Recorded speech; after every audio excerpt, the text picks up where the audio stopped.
My name is Jeffrey Kuwashi and you're watching Game News.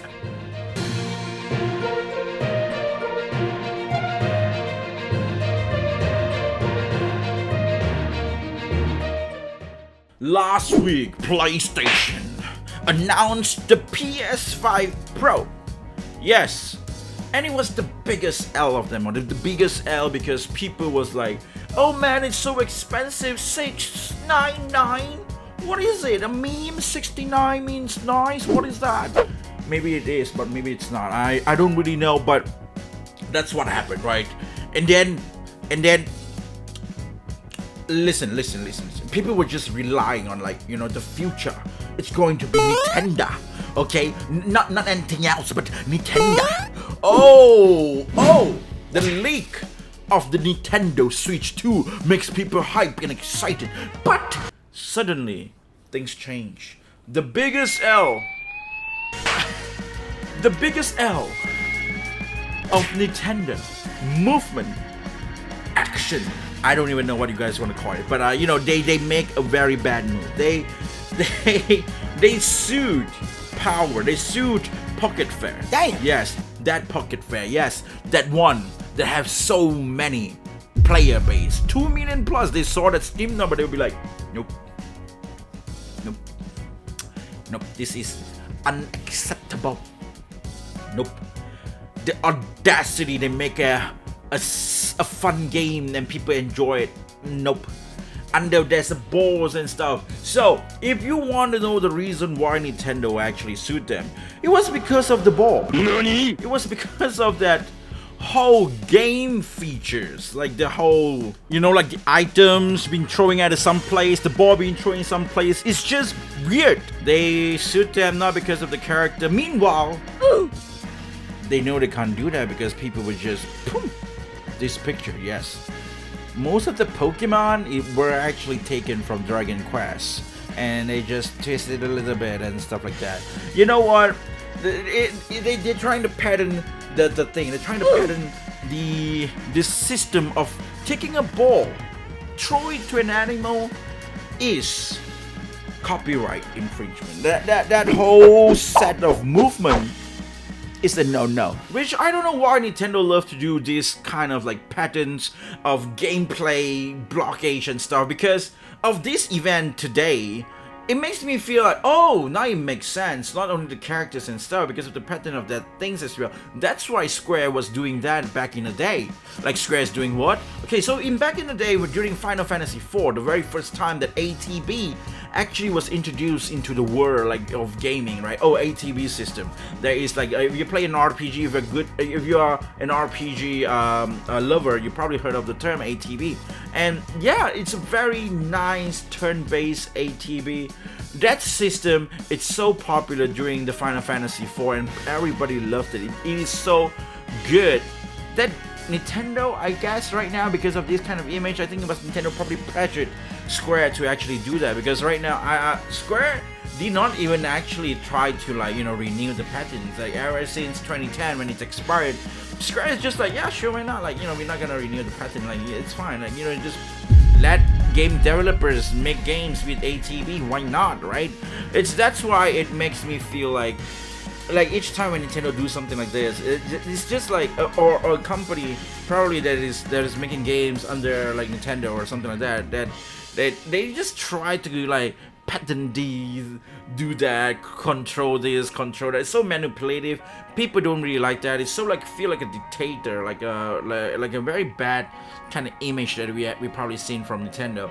And it's not just that. Like the reason why, you know, Pokemon or like I think Power was so popular, it was because Nintendo didn't really do a great job in the first place with Atrist or something like that. They had an open world game, but it was not fun. So nicely, people really asking, or people really looking for very nice open world games that you can catch Pokemon and stuff.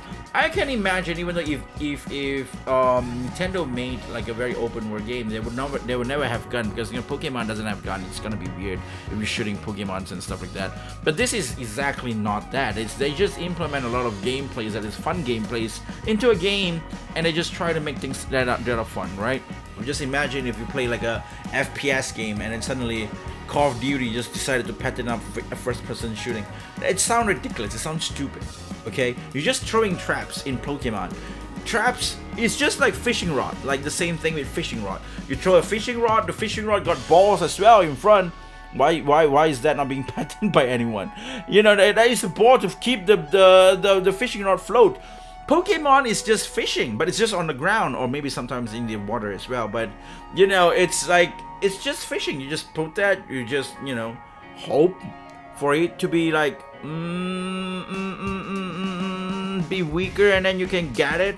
Or you just like slowly, like, you know, catch like you throw your Pokemon, which is the same thing as is like you're fighting with your rod, like you're trying like make them weak of that Pokemon or the fish, and then you get the fish. That is like, it's just I feel this is so ridiculous. But meanwhile, you know what? Lollipop Chainsaw, since we are talking about licenses and stuff, Lollipop Chainsaw has been released its game on Steam, if you guys didn't know, in the early of this month. And of course, they're gonna be released the platform version for Xbox, PlayStation 5, and of course Nintendo as well on the end of this month, around like 25th or 26th, which is depends on where you are, and that's what it is. So what I'm about to actually tell you is that they are actually being very transparent. This is like the most transparent, most base developer, like most base game developer that I ever seen before. This is just crazy.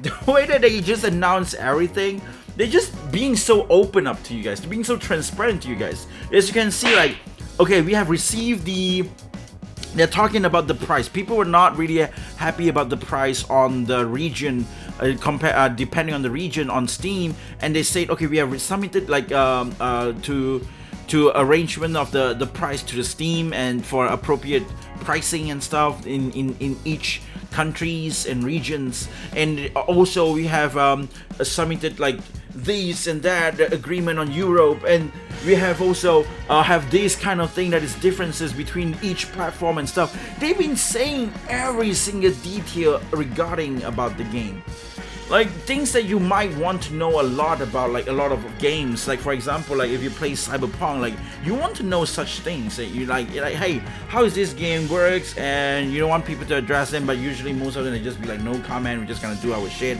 you know, stuff like that, this and that. It's just like not transparent. Like you don't see a lot of dev doing this kind of thing. Even like with probably if you say Nintendo, like what is happening? What is happening with the sue, and what are you trying to sue? You know, it's kind of like vague as well, right? They try to say, oh, we patent up this ball throwing shit. So it is insane that you can see. On the other hand, there is dev that really care about players and respect players and respect creativity and innovations, and they're trying to keep the things fresh as they manage to release up the games uncensored as well as they claim. The game is gonna have much more features as well, not just the original. When people say repop and the original, they tend to think about, oh, this is the original with the original kind of like, you know, skin, because a lot of remastered been doing that kind of stuff. But what they actually planned was, I think this is more like when you played the game, it is the graphic from the Crisis Core Reunion. If you play the Crisis Core Reunion, you will see that the graphic enhancement, it's like a very like the remake enhancement with a very nice like graphical improvement with like maybe ray tracing or something like that, like you know, like more high fidelity or high graphical performance. That is what exactly they did with Lollipop Chainsaw. Like Repop, it's much more. Both of them are looking good. That's what I'm trying to say. Both of them look good. It's not like if you play original, it's gonna be PS3 graphic. No, if you play the original, it is the original game with the gore and everything like that, and it's much more like, you know, like adult light theme, where there's like splattered, there is like much more heavier like fan service or whatnot. This is just my assumption though, but if you play Repop, it's much more poppy and stuff, and then they would tone down a little bit of the goreness of it, so it would let player choose which one they want. And this is the type of game developer that respect player choices and also respect player, unlike some other game dev that we might know what is happening. You know, I'm not gonna say who they are, but you guys probably know it already. But yeah, that's what I'm saying. So there is like two very big side of like things that is like I've been looking around lately. Of course, there is much more other thing that is happening in the gaming world that I should be addressing and be talking about. I will talk about them. Don't worry if you want to look more, if you want to what is happening to the gaming world in a very I don't know, weird sense. You probably can drop by and look forward to this channel itself. Okay, drop a subscribe if you enjoyed this. If you want to see more, like the video as well. I will see you guys again on the next video. Yes, my name is Jeffrey Kuwashi, and you have watched the Game News.